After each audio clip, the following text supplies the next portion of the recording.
Evening all. It's been a while since I've done a video. Again, just been busy really, just getting ready for the season. Just pleased to show you the new fleet of Royal Enfield 650 twins. So we've got two Continentals, that being one. We've got a Baker Street Interceptor, a Ravishing Red Interceptor, a Dr. Mayhem Continental GT, and then two silver Interceptors. So yeah, they joined the fleet, and the idea is just to have them available so that I can take groups out on them, do overnighters, go down to Land's End or whatever, down to Dartmoor.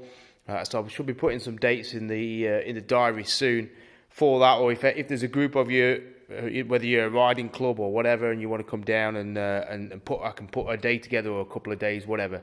Just let me know. So yeah, we had an interesting ride back down from Northampton. So we got these from Cooper Motorcycles in Northampton, who I bought some Himalayans from in the past. Ian and Jack, good guys. And so 6 of us left Northampton early Tuesday morning. It was about 2 degrees when we set off, and it was 245 miles door to door. It was very cold. We had snow coming through the Cotswolds. It was difficult for the fact that nowhere was open in terms of cafes or anything to let you in. All we could do was get teas and coffees from roadside services and then sit outside, because here in the UK there's still a lockdown where the shops are open to buy stuff but not to sit in. So it was a cold old day, but I think we had a good time. We didn't touch any motorways. We took only back roads, B roads and scenic coastal roads as we came down into North Devon. Comfort wise, I was surprised. Actually, nobody suffered. The difficulty was the cold, but in terms of comfort, not too bad. I mean, the Continental GT that I was on, I thought I'd really struggle, but no, I've got to say, a bit of tightness through the shoulders just from being in a different position to an adventure bike, but the saddle was perfectly good.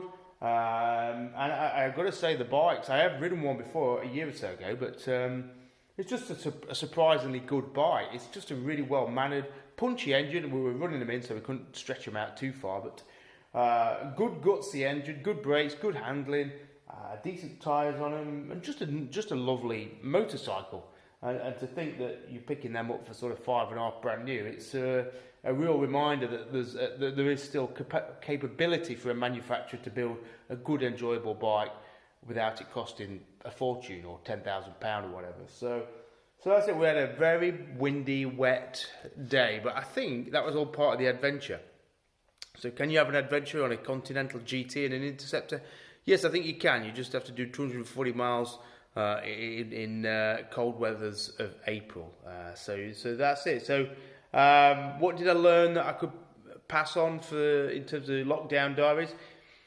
I'd plan an interesting route, prepare for the worst, and enjoy the moments of blue skies that come along the way, because we still had some great dry roads along North Devon, and we still enjoyed the riding. So that's that. Also, just wanted to show you this.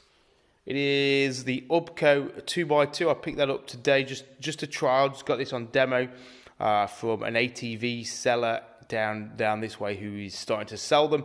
So it's a New Zealand company, and they've just started importing them. 2-wheel drive, so electric driven front wheel and a rear wheel, capable of, it claims 30 miles an hour, but I've just been out on it and it seems like 27 is where it maxes out. 6-hour recharge time, a claimed 90-mile range on them. And what else is there to know? Weight, 50 kilos, so very light. So it's almost like a modern postie bike. They were designed primarily for the agricultural market in New Zealand. So load them up, bales of hay on the back and whatever else you need, a goat on the front or whatever, and off you go along your paddock and into your hills to tender your sheep. So that's where it's come from, and I guess they're trying to get into the leisure market. So I've just got one just to assess it really on the type of roads that I do with the postie bikes.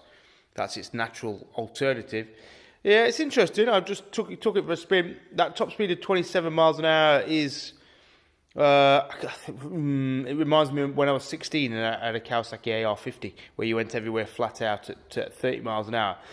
So I suppose you've got to look at it from through the eyes of a new rider rather than somebody who's ridden a few miles.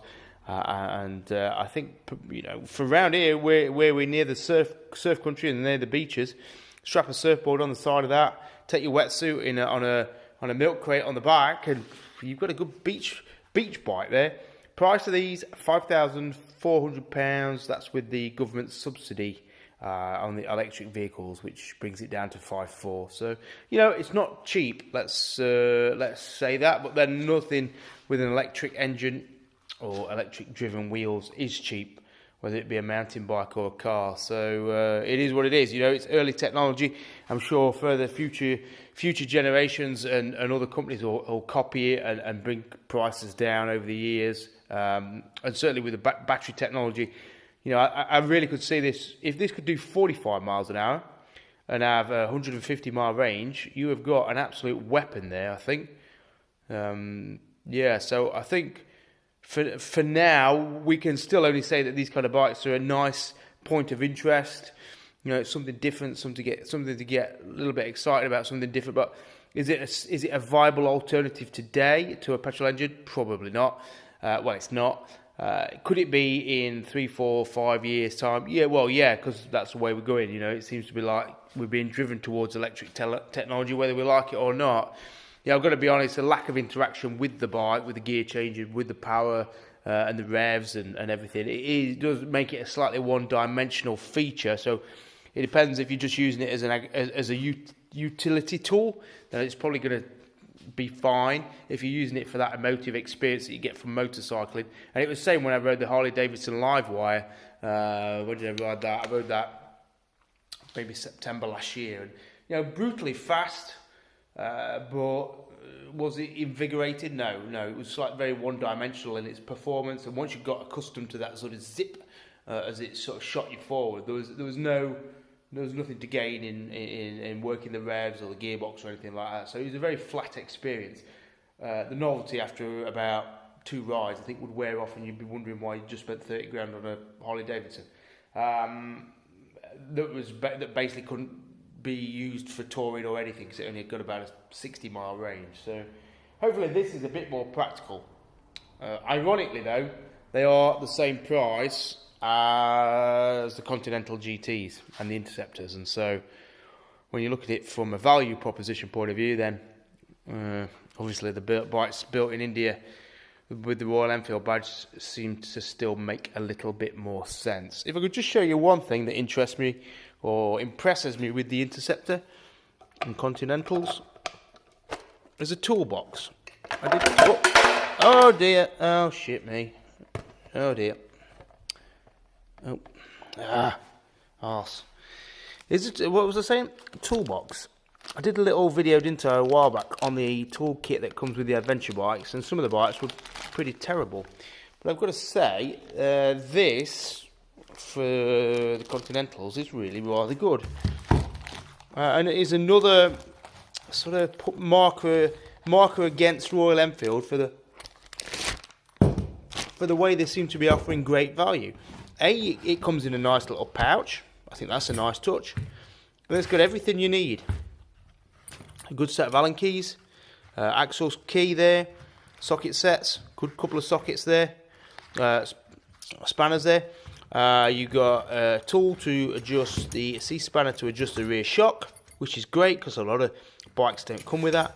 And a bit like the Himalayan, it comes with an axle spanner, which again, whether it's by accident or whether it's by trying to save money by buying the same bolt, but that fits. Oh, can you see that? That fits front and rear, which is just brilliant.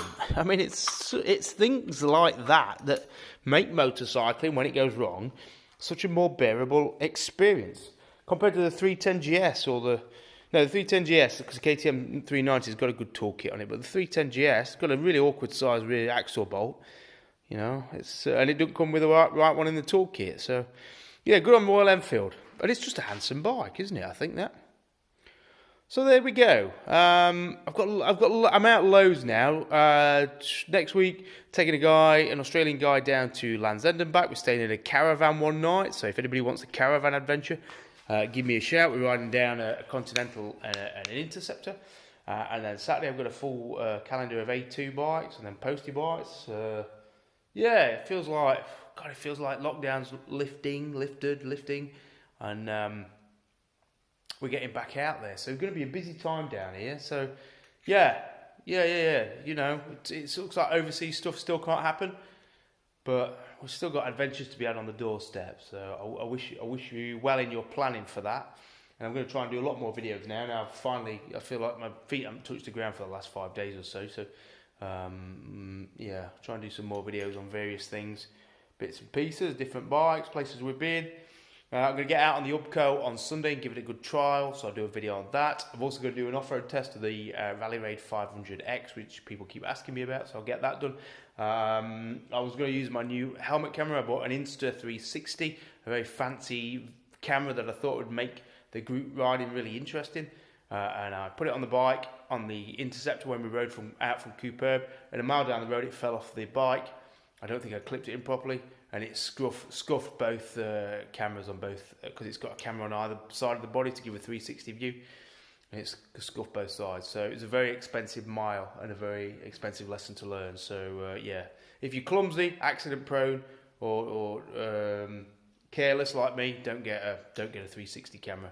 Get a tough, sturdy, cheap GoPro. It'll do you much better.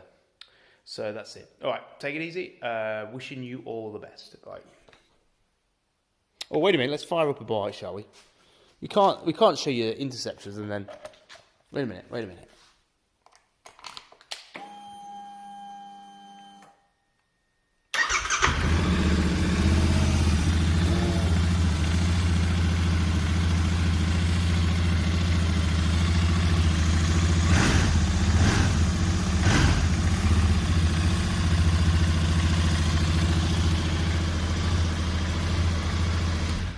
Old school.